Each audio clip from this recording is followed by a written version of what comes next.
This video is all about making your business robust. This is part of a series of videos about accountancy and taxation matters. If you'd like to see more content like this, please consider subscribing to the channel, and it really helps me if you press that like button.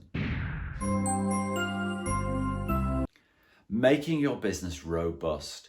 I can think of no better example than what we've just been through about the importance of making your business robust. But how do you do that? And what do I mean? I mean that every time that you have a problem in your business, that it gets stronger, not weaker.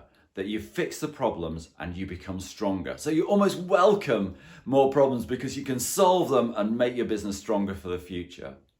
So what do I mean by that? I think the first thing is your industry changing? So for my industry, I'm an accountant. One of the big trends has been the move to online accountancy. And that has quite significant repercussions right the way through our business. And I believe that at some stage we'll come to a tipping point where everybody does it. And that's why we've been making sure that our clients move online.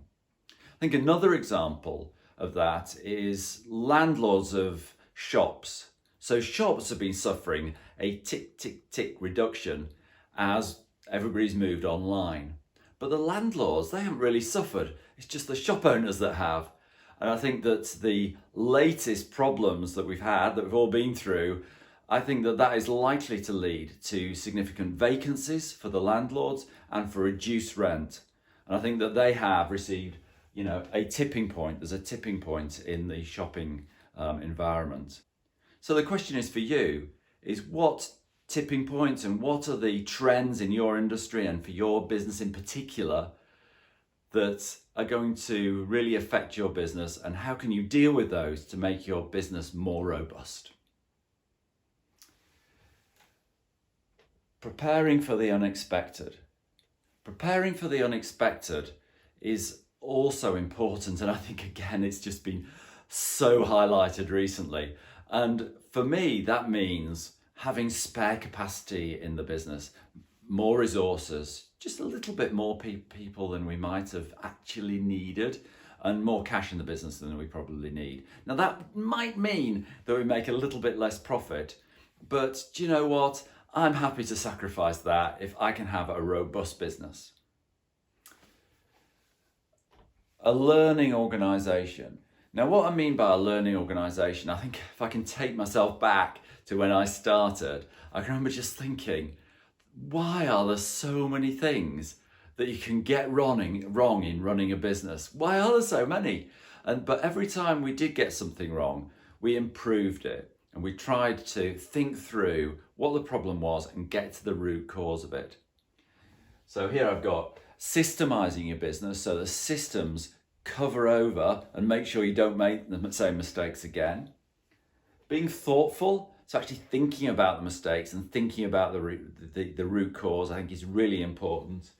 And then being blame-free. If you've got staff and you're blaming them all the time, they're unlikely to admit to errors, and therefore you don't learn from those errors that they're actually making. So I think those are three important things, and I'm sure there are more. It's not an exhaustive list.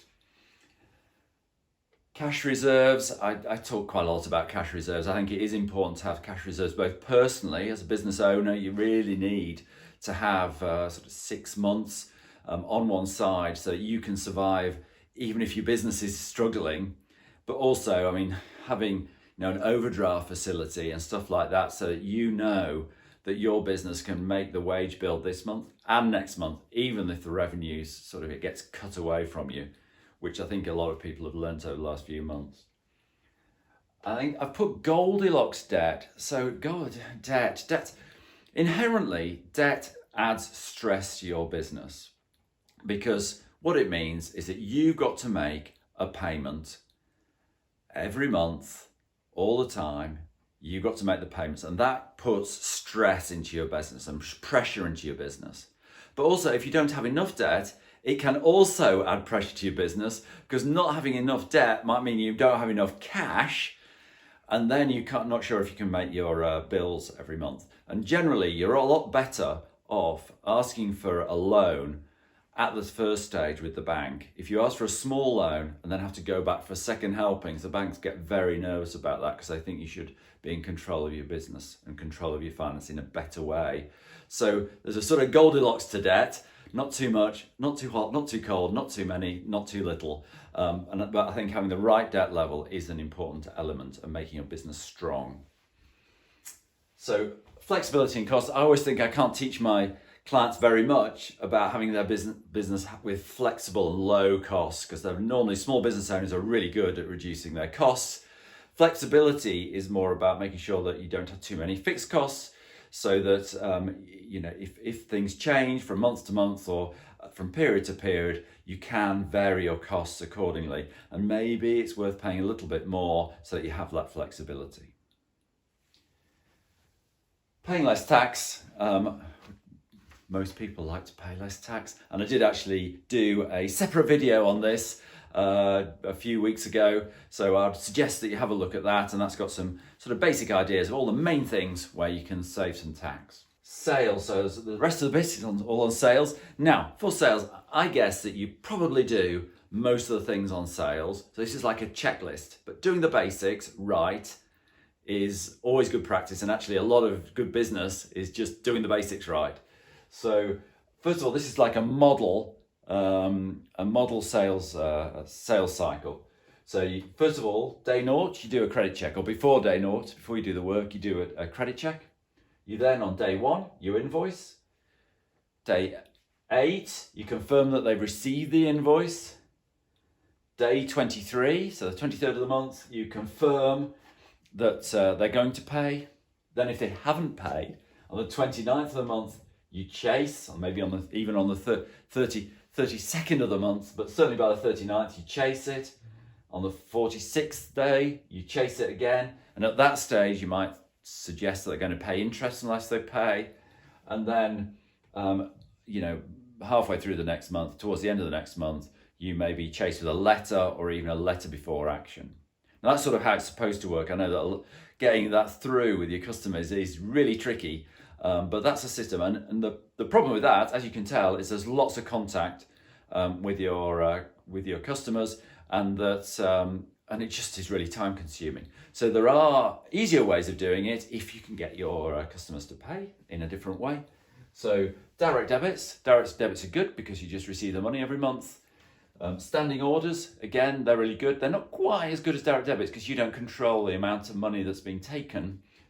So if the VAT rate changes, or if you change your prices, then a standing order is not quite as good as direct debit because you're not in charge of it. You can get people to pay up front. You can ask for stage payments. You can ask for deposits, and you can ask for early payment discounts. Now, you may be doing all of those or none of them, or none of them might be appropriate, but it's just a checklist, and maybe if you can think about those things, maybe it'll give you some idea about how you can improve your sales cycle. And of course, if you improve your sales cycle, that goes back to your debt and your cash, because if the money's not tied up in debtors, it can either be in your cash or you can reduce your debt. So there we have it. There's some ideas about how to make your business robust. Well done for getting this far. If you'd like to subscribe to the channel so that you see more content like this about accountancy and taxation matters, then you'll be very welcome. And please like the video because that really helps me. Thank you.